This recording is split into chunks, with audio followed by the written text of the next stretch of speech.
Un director de cementerio observa a Daniel Thompson visitar la tumba de su esposa muerta cada domingo durante 8 meses. Trae café, habla por horas, pero su ritual se vuelve más oscuro. Cuando Daniel llega con una maleta llena de recuerdos durante una tormenta, sucede algo que desafía toda explicación. Cuando trabajas en un cementerio, ves cosas que te hacen cuestionar todo lo que pensabas saber sobre la vida y la muerte. Lo que le ocurrió a la pareja Thompson fue una de esas cosas.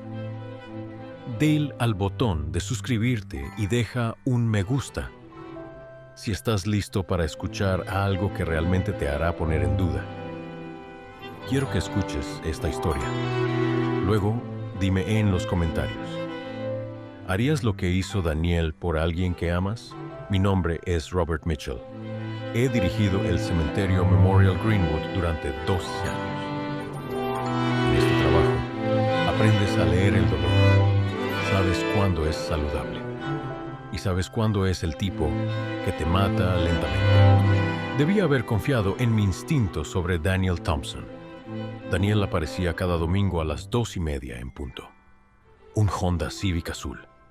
Misma plaza de estacionamiento, junto al roble, en la sección C. Nunca se perdió una semana en los 8 meses después de enterrar a su esposa, María. Lluvia, nieve, calor abrasador. No importaba. Ahí estaría. María murió a los 34 en un accidente automovilístico en la Ruta 9. El funeral me rompió el corazón. Y he visto cientos. Daniel simplemente se quedó ahí, como si alguien le hubiera arrancado el alma. Miraba ese ataúd como si hubiera olvidado cómo respirar. Pobre tipo. Él mismo tenía solo 36. Lo que hacía diferente a Daniel era su ritual.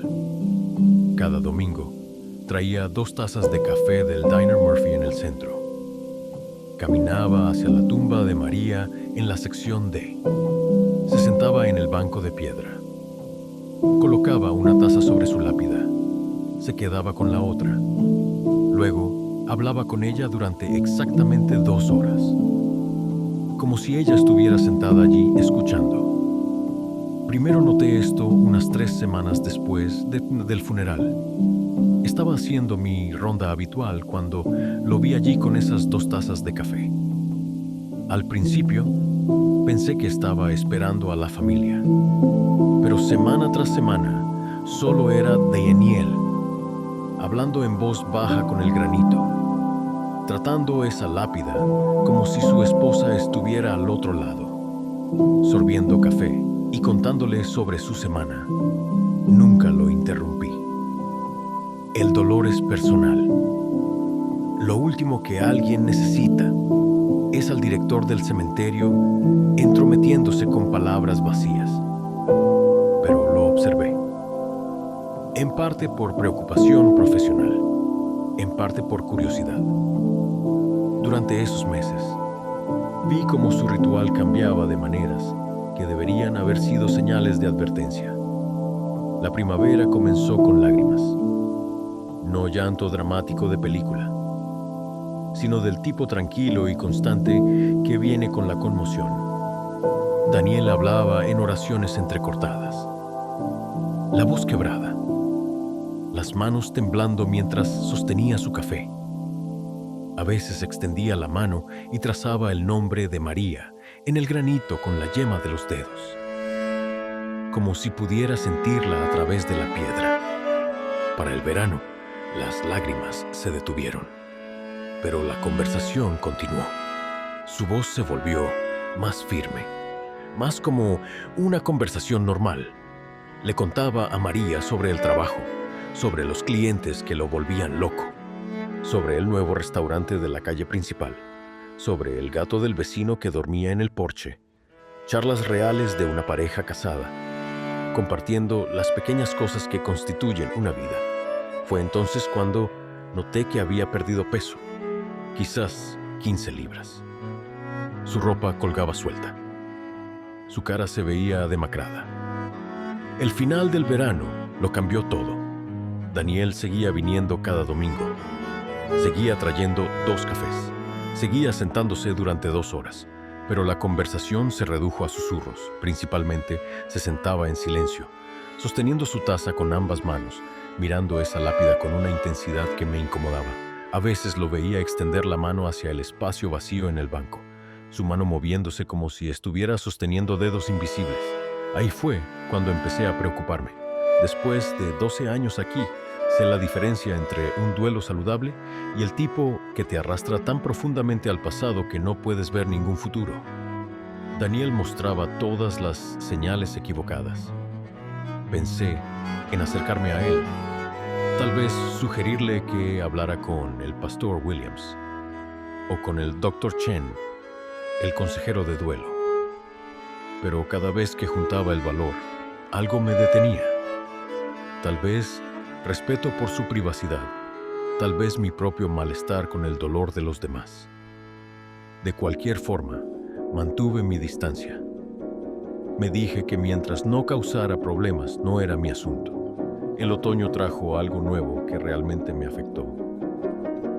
Daniel empezó a traer cosas de casa, cosas que obviously pertenecían a María. Un domingo fue una novela romántica de bolsillo que colocó al lado de su taza de café. Otra vez una pequeña violeta en maceta que posicionó en la base de su marcador. Una vez lo vi traer una caja de joyería que abrió y dejó sobre el granito durante toda su visita. Luego la llevó a casa. Pero fue la maleta la que debería haber sido mi advertencia final. Ese último domingo de marzo fue uno de esos confusos días de primavera temprana. No podía decidir qué clima quería. Comenzó brillante y claro. Pero al mediodía, densas nubes llegaron del oeste. El aire se sentía cargado, como si el cielo estuviera conteniendo la respiración. Escuché el Honda de Daniel llegar alrededor de las 2:15, pero algo era diferente. En lugar del habitual portazo rápido y pasos sobre la grava, hubo una larga pausa. Miré por mi ventana. Lo vi estando junto a su coche, mirando hacia el cielo oscurecido con una expresión que no podía entender. Entonces vi la maleta, azul marino con esquinas doradas, de ese tipo vintage que habla de tiempos mejores y viajes felices. Daniel la levantó del maletero con ambas manos. Manejó como si fuera algo sagrado. Incluso desde mi ventana podía decir que no era solo un equipaje cualquiera. Había algo deliberado en la forma en que la llevaba, como si significara todo. Después de 12 años dirigiendo este lugar, desarrollas instintos para saber cuándo algo va mal. No es nada específico, más como el ritmo normal interrumpido. Ver a Daniel caminar hacia la sección D con esa maleta y sus habituales tazas de café, cada instinto profesional que tenía estaba gritando que este domingo era diferente. Intenté concentrarme en el papeleo, pero seguía echando miradas hacia la ventana. Daniel había llegado a la tumba de María, pasando por su rutina. Una taza de café sobre la lápida, una para él, asentándose en el banco. Pero esa maleta se sentaba junto a él como una tercera persona, y en lugar de su habitual postura de conversación, se sentó perfectamente quieto. Manos plegadas, mirando la lápida con una intensidad aterradora. Para las 3:30, las nubes se habían espesado. Gotas de lluvia gruesas empezaron a caer. La mayoría de la gente habría buscado refugio. Pero Daniel permaneció en su lugar. Como si ni siquiera notara el clima, agarré un paraguas. Decidí caminar hacia allá, oficialmente para revisar el drenaje alrededor de las tumbas más antiguas, realmente para ver más de cerca lo que estaba sucediendo. Cuando me acerqué a la tumba de María, pude escuchar a Daniel hablar. Pero su voz era diferente. No era el tono conversacional que había escuchado durante meses. Esto era urgente, intenso. Las palabras salían como si se le estuviera acabando el tiempo. No podía distinguir los detalles desde donde me escondía detrás de un monumento, a 20 pies de distancia. Pero el peso emocional era inconfundible. La lluvia estaba cayendo constante ahora, pero Daniel parecía completamente ajeno. Su ropa empapada, el cabello pegado a su cabeza, pero seguía hablando a esa lápida con una desesperación que bordeaba en pánico. En un momento, puso su mano sobre la maleta. Le escuché decir algo como: «Traje todo lo que amabas, María. Todo lo que compartimos. Debí haberme acercado entonces. Debería haber ofrecido refugio. Intentado hablar, pero algo me contuvo. Tal vez la naturaleza sagrada de lo que estaba viendo. Tal vez mi propia cobardía al enfrentar tanto duelo crudo. En cambio, regresé a mi oficina.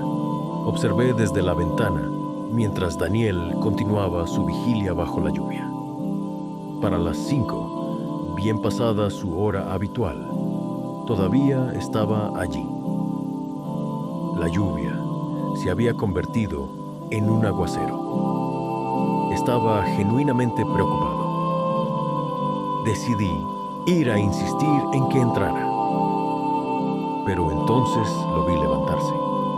En lugar de dirigirse a su coche, hizo algo que me heló la sangre. Daniel abrió la maleta. Desde mi ventana, no podía ver exactamente qué había dentro, pero lo vi sacar objetos, colocándolos cuidadosamente alrededor de la tumba de María. Le tomó casi 20 minutos. Manejó cada cosa como si fueran artefactos religiosos. Cuando terminó, cerró la maleta vacía, la dejó a un lado, regresó al banco, pero ahora no estaba hablando, solo sentado en la lluvia intensa, perfectamente inmóvil, mirando la lápida de María, rodeado de los recuerdos que había traído de casa. Algo definitivo en su postura, como un hombre que había dicho todo lo que necesitaba decir y solo estaba esperando. Me quedé en mi oficina hasta después del anochecer, revisando cada pocos minutos. La lluvia paró alrededor de las 7:30, pero él permaneció en ese banco, inmóvil como piedra. Para las 9, estaba a punto de llamar a la policía cuando vi que Daniel finalmente se levantó. Reunió los objetos de alrededor de la tumba. Los regresó a la maleta. Caminó lentamente hacia su coche. Vi sus faros desaparecer. Me dije que todo estaba bien, que solo necesitaba una visita más larga. Pero en el fondo, donde viven los instintos profesionales, sabía que acababa de ser testigo de algo que se sentía como un adiós. Debía haberlo llamado esa noche, debía haber encontrado su número y verificar cómo estaba, pero no lo hice. Regresé a casa con mi familia, cené, ayudé a mi hija con la tarea, intenté convencerme de que estaba exagerando. El lunes por la mañana llegó gris y lluvioso. Llegué al cementerio a las 7:30, igual que siempre. Comencé mi rutina habitual. Teníamos un servicio a las 10 para la Sir Patterson, una mujer de 93 años que falleció pacíficamente mientras dormía. Tommy Rodríguez, nuestro jardinero, encontró a Daniel. Tommy ha trabajado aquí casi tanto tiempo como yo he sido director. Un tipo tranquilo y confiable, que se enorgullece de los terrenos. Tiene la habilidad sobrenatural de detectar cualquier cosa fuera de lugar. Esa mañana del lunes estaba haciendo su inspección habitual de la sección D cuando vino corriendo a mi oficina, con el rostro pálido, las manos temblando. Señor Mitchell, dijo, apenas recuperando el aliento, necesita venir a la sección D ahora mismo. Hay alguien junto a la tumba de los Thompson y creo que está muerto. El camino se sintió como una eternidad, aunque fueran quizás 2 minutos. Tommy dirigió el camino. Su habitual paso firme fue reemplazado por pasos urgentes, casi frenéticos. Cuando nos acercamos a la sección D, pude ver una figura desplomada sobre el banco de piedra junto a la lápida de María. Se me cayó el corazón al reconocer el perfil de Daniel. Estaba sentado exactamente como lo había visto por última vez. Pero ahora su inmovilidad tenía una calidad que era inconfundiblemente final. La cabeza ligeramente inclinada hacia atrás, los ojos cerrados, las manos plegadas pacíficamente. Si no fuera por el pálido antinatural y la ausencia completa de respiración, podría haber parecido alguien que simplemente estaba durmiendo. Pero Daniel Thompson no estaba durmiendo. Daniel Thompson estaba muerto. Cuando encuentras un cuerpo en el terreno del cementerio, hay protocolos. Asegurar el área, llamar al 911, no tocar nada. Ya había pasado por esto 2 veces antes. Una vez cuando un hombre anciano tuvo un ataque al corazón mientras visitaba a su esposa. Una vez cuando un adolescente se sobredosis detrás del cobertizo de mantenimiento. En ambas ocasiones, el protocolo me sirvió bien. Pero ahí, mirando el cuerpo sin vida de Daniel, luché por mantener la distancia profesional. No era solo un cuerpo cualquiera. Era alguien que había observado y preocupado por meses. Alguien cuyo duelo había sido testigo de cómo evolucionaba de la angustia cruda a la desesperación silenciosa. Envié a Tommy a llamar al 911 mientras yo me quedé asegurando la escena. Esperando a la policía y los paramédicos, noté detalles que me perseguirían durante semanas. Un pequeño sobre blanco escondido bajo la mano derecha de Daniel, a quien corresponda, escrito en cuidadosas letras de imprenta. En el suelo, junto al banco, una botella de receta vacía con el nombre de Daniel claramente visible. Y esparcidos alrededor de la tumba de María, exactamente como lo había visto organizar. Había objetos que contaban la historia de un matrimonio interrumpido. Una foto de boda de Daniel y María riendo ante algo fuera del campo de visión de la cámara. Una pequeña caja de joyería con los anillos de María. Una novela en bolsillo de Orgullo y Prejuicio, llena de marcadores hechos de boletos y recibos. Un CD de su canción de boda. Una pequeña orquídea en maceta con una nota que decía que era la flor favorita de María. Y lo más desgarrador, 2 delicadas tazas de café de porcelana con patrones florales. Las de ocasiones especiales. No las tazas térmicas del Diner Murphy. La policía llegó en 10 minutos, seguidos por los paramédicos y el forense del condado. La detective Sarah Walsh se hizo cargo con eficiente profesionalidad, fotografió todo, embolsó evidencia, entrevistó a Tommy y a mí sobre el hallazgo del cuerpo y el comportamiento reciente de Daniel. El sobre contenía exactamente lo que esperaba. Una nota de suicidio escrita con el cuidado de Daniel, explicando que no podía vivir sin María, pidiendo perdón a cualquier persona perjudicada por su decisión. Había dejado instrucciones para el funeral solicitando ser enterrado en la tumba junto a María que había comprado meses antes. También había dejado una donación para nuestro fondo de mantenimiento, junto con una solicitud de que alguien siguiera llevando café a la tumba de María cada domingo. El forense confirmó lo que sugería la botella de receta. Daniel murió por sobredosis de pastillas para dormir, probablemente en las horas de la mañana, sin signos de juego sucio, nadie más involucrado. Suicidio directo de un viudo de duelo que eligió morir donde estaba enterrada su esposa. Pero algo sobre la escena me incomodaba, algo que no podía articular a la detective Walsh. Nada dramático o sospechoso, solo una sensación de que había más en la historia de Daniel de lo que mostraban las evidencias físicas. Tal vez era su expresión pacífica, o cómo había organizado cuidadosamente las cosas de María, o que había elegido morir en el banco, donde había pasado tantas tardes de domingo hablando con ella. Sea lo que fuera, me dejó sintiendo que su historia no estaba del todo completa.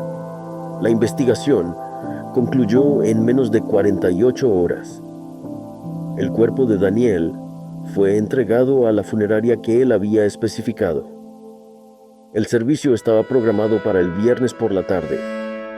Yo supervisaría los arreglos de la sepultura de acuerdo con sus deseos.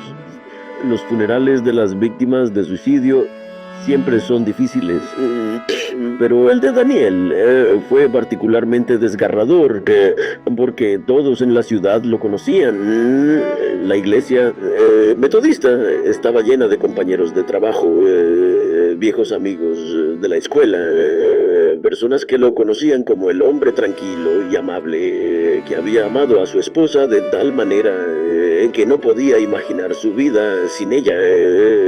El pastor Williams pronunció un funeral compasivo centrado en la vida de Daniel en lugar de su muerte, hablando sobre su dedicación al trabajo, devoción a María, actos silenciosos de bondad que tocaban a tantas personas. Hubo lágrimas, pero también comprensión, reconocimiento colectivo de que la decisión de Daniel, aunque trágica, provenía del amor más que de la desesperación.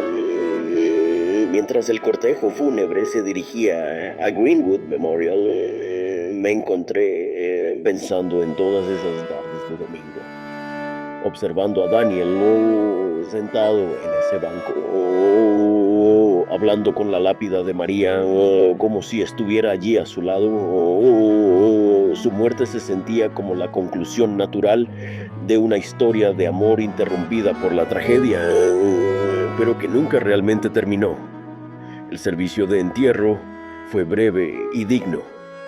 Se llevó a cabo junto a la tumba, con el ataúd de Daniel posicionado exactamente como él había solicitado. Mientras el pastor Williams pronunciaba las últimas palabras y el ataúd era bajado, noté que alguien había colocado una sola rosa roja en la lápida de María. Un gesto tanto hermoso como desgarrador. Fue cuando los dolientes comenzaron a dispersarse que la vi. Estaba a unos 10 metros de distancia, parcialmente escondida detrás del monumento de la familia Whitmore. A primera vista, solo otra doliente rindiendo respetos. Tal vez una compañera de trabajo que no había conocido. Pero algo me hizo mirar 2 veces. Y cuando lo hice, me quedé sin aliento. La mujer llevaba un vestido azul marino con pequeñas flores blancas. El mismo vestido que Maria Thompson había usado en la foto de boda que Daniel trajo a su tumba. Cabello castaño corto hasta los hombros, elegante y práctico, con mechones grises en las sienes, atrapando la luz de la tarde, la altura correcta, la complexión correcta, la edad correcta que María habría tenido si hubiera vivido. Pero su rostro hizo que mi corazón se detuviera, incluso desde 30 pies de distancia, parcialmente a la sombra del monumento. Pude ver que esta mujer tenía un asombroso parecido con Maria Thompson, de las docenas de fotos que Daniel me había mostrado, las mismas características delicadas, la misma expresión suave, la misma forma de sostenerse que hablaba de una confianza tranquila. Me dije que tenía que ser un familiar, hermana, prima con un parecido familiar. No era raro que la familia asistiera a los funerales, pero observar su comportamiento me pareció extraño. Mientras otros dolientes se reunían alrededor de la tumba de Daniel ofreciendo condolencias, esta mujer se mantenía apartada, observando con una expresión tanto profundamente triste como extrañamente pacífica. A medida que la multitud se dispersaba y las personas se dirigían a sus coches, decidí acercarme a ella. En parte por cortesía profesional, hacía un esfuerzo por hablar con visitantes desconocidos. En parte por curiosidad personal sobre su conexión con Daniel y María.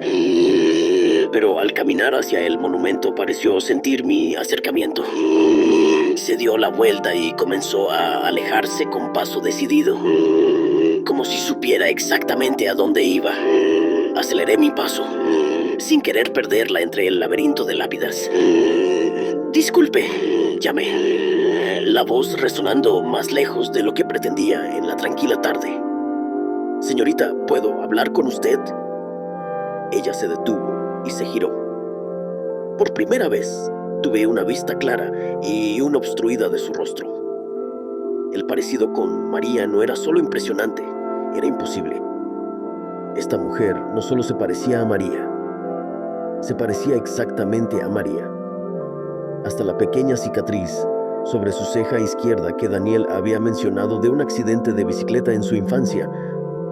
«Usted es el señor Mitchell, ¿verdad?», dijo. La voz suave pero clara, con un tono de acento sureño que recuerdo que Daniel decía que tenía María de su infancia en Georgia. «¿El director del cementerio?», asentí. De repente me costaba hablar. De cerca el parecido era desorientador. Esta mujer tenía los ojos de María. El inusual tono de verde que Daniel describía como color de vidrio marino. La sonrisa de María, cálida y genuina, pero triste alrededor de los bordes. Hasta la forma de inclinarse cuando hablaba, como si realmente estuviera escuchando. «Quería agradecerle», continuó, la voz adquiriendo una sincera gratitud, «por cuidar también de Daniel todos estos meses. Sé que apreciaba tener a alguien que entendía por lo que estaba pasando». Las palabras me golpearon como un golpe físico. ¿Cómo podría saber ella sobre mis observaciones de las visitas de Daniel los domingos? ¿Cómo podría saber que había estado cuidando de él? ¿Y cómo podría estar aquí hablando cuando María Thompson había estado muerta hace 8 meses? «Lo siento», logré decir, la voz sonando extraña para mis propios oídos. «No creo que nos hayamos conocido. ¿Eres un familiar de María? ¿Una hermana?». Entonces ella sonrió, y fue la sonrisa exacta de María. La misma expresión de la foto de boda, la misma calidez gentil que hizo que Daniel se enamorara. Algo así, dijo, confirmando y negando mi pregunta simultáneamente. «Solo quería que supieras que Daniel ya no sufre. Ahora él está en paz, y yo también». Antes de que pudiera responder, antes de que pudiera preguntarle su nombre o cómo conocía a Daniel, se dio la vuelta y comenzó a alejarse. Esta vez la seguí más urgentemente. Mi compostura finalmente cediendo ante la desesperada necesidad de entender qué estaba sucediendo. «Espera», llamé, rompiendo en un trote para alcanzar su sorprendentemente rápido paso. «Por favor, necesito hacerte preguntas. ¿Cómo conocías a Daniel? ¿Cómo supiste de sus visitas?». Pero ella no se detuvo, ni siquiera ralentizó el paso. Continuó por la sección D con paso decidido, navegando entre lápidas como alguien que ha caminado por estos senderos cientos de veces. La seguí hasta la entrada principal, mi corazón latiendo con fuerza por el esfuerzo y la confusión. Pero cuando llegué a la entrada, ella no estaba en ningún lado. El estacionamiento estaba casi vacío. Solo mi coche, la camioneta de Tommy y el coche fúnebre aún siendo cargado con flores, sin rastro de la mujer en azul marino, sin indicación de qué dirección había tomado.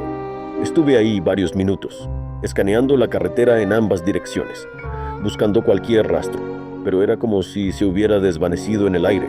La única evidencia de que nuestra conversación había ocurrido era el persistente aroma a jazmín, el mismo perfume que Daniel dijo que María solía usar.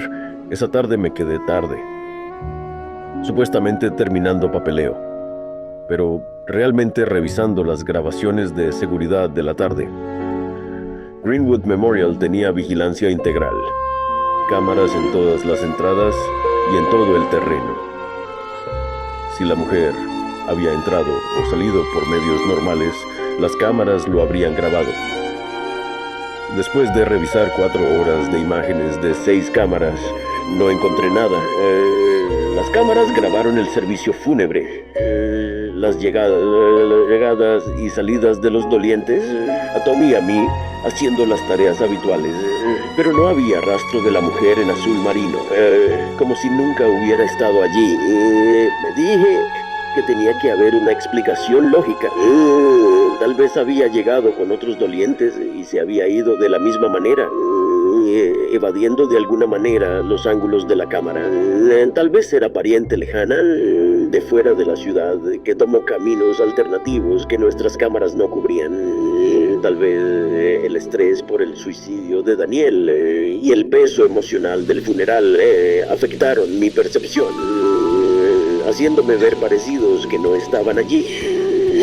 Pero en el fondo, donde las explicaciones racionales van a morir, sabía lo que había visto. Hablé con Maria Thompson, miré en sus ojos, escuché su voz, sentí el calor de su presencia, y ella me agradeció por cuidar de Daniel durante esos largos y solitarios meses en que él había estado muriendo lentamente de duelo. En las siguientes semanas me encontré regresando a esa conversación, analizando cada palabra, cada gesto, cada detalle que pudiera recordar. Cuanto más pensaba en ello, más convencido estaba de que algo extraordinario había ocurrido esa tarde del viernes. Algo que desafiaba la explicación racional, pero que se sentía más real que cualquier cosa que había experimentado en años. 3 semanas después del funeral de Daniel, estaba haciendo mis rondas dominicales habituales cuando noté algo que me detuvo en seco. Ahí, sobre las tumbas de Daniel y María, había arreglos de flores frescas.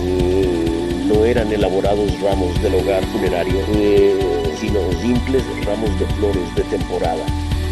Rosas blancas y flor de bebé dispuestas con evidente cuidado y amor. Asumí que eran de familiares o amigos.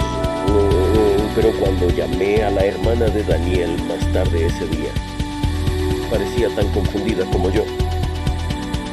Pensé que estabas haciendo que se las entregara, dijo.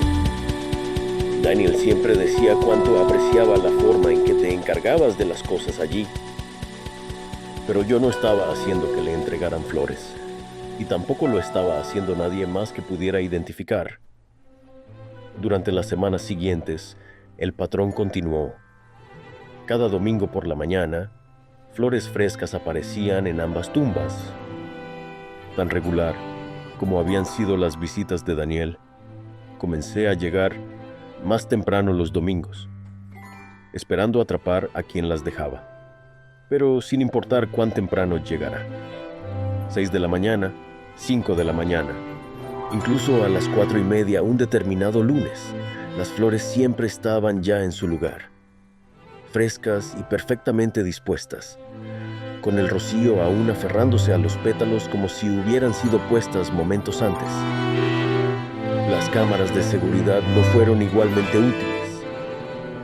Semana tras semana, revisé las grabaciones de la noche del sábado a la mañana del domingo, pero las cámaras nunca capturaban a nadie acercándose a las tumbas. Las flores simplemente aparecían entre los fotogramas, como si se hubieran materializado de la nada. Después de 3 meses, dejé de intentar resolver el misterio. En su lugar, comencé a pensar en las flores como un regalo, no solo para Daniel y María, sino para todos los que visitaban esa sección. Se habían convertido en un símbolo del amor perdurable, un recordatorio de que algunos lazos son demasiado fuertes para ser rotos por la muerte. Han pasado 6 meses desde el funeral de Daniel. Las flores dominicales continúan apareciendo con la regularidad de un reloj. La sensación de paz alrededor de las tumbas de Daniel y María se ha convertido en una de las características más comentadas de Greenwood Memorial. La gente llega de pueblos vecinos para visitar lo que algunos llaman las tumbas del amor. Pero para mí, el cambio más significativo ha sido en mi propia comprensión de este trabajo. Durante 12 años pensé en mí mismo como simplemente un cuidador de los muertos. Pero mi encuentro con la mujer que podría o no haber sido Maria Thompson me ha dado una perspectiva diferente sobre lo que significa gestionar un cementerio. Ahora Entiendo que lugares como este no son solo repositorios para los fallecidos. Son puentes entre el mundo de los vivos y lo que sea que haya más allá. Son espacios donde el amor continúa existiendo, incluso después de que las personas que crearon ese amor se han ido. Cada domingo por la mañana, cuando veo esas flores frescas en las tumbas de Daniel y María, me recuerda la conversación que tuve con una mujer que no podría haber estado allí, pero que de alguna manera lo estaba. Pienso en sus palabras, que Daniel estaba en paz, que ella estaba en paz, que el amor había encontrado una manera de trascender las fronteras que separan la vida de la muerte, ya sea que lo que experimenté ese viernes fuera real o imaginado, sobrenatural o psicológico. No importa tanto como pensé alguna vez. Lo que importa es que cambió la forma en que veo mi trabajo, mi comunidad y el poder perdurable de la conexión humana.